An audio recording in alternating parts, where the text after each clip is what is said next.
Hello, it's Mr. Jewell here again. We're looking at another math notes. This is 5.2.4, logarithms and their notations.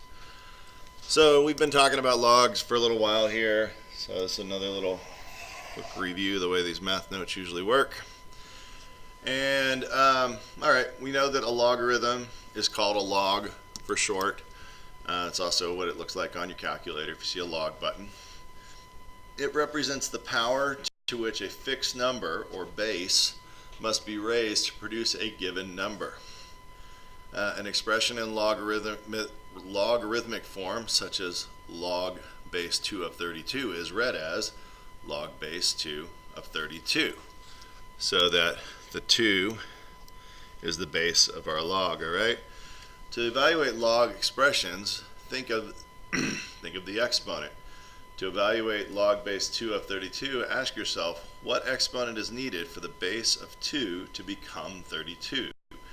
The answer is 5. That's because 2 to the 5th power equals 32. An equation in logarithmic form is equivalent to another equation in exponential form as shown in the right. We have in this figure right here. We can convert between the two forms, and that's very useful for understanding the problem. This conversion helps to show why y equals log base 2 of x and y equals b to the x are inverse functions for b greater than 0. So let's talk about these two forms real fast. We sort of glanced over it up above. One thing that I would like to point out is that the base in exponent form, which is 2, is also the base in log form. So a lot of times students get confused about how to convert between the two forms. And if you remember that the base remains the same and that the other two numbers are switched, then that can help you convert between them.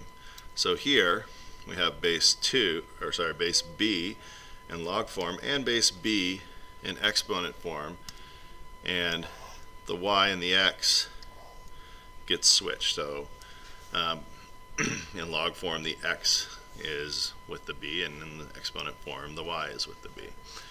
So I'm going to leave you with a little problem here to work on, some conversions between those two forms underneath this yellow box.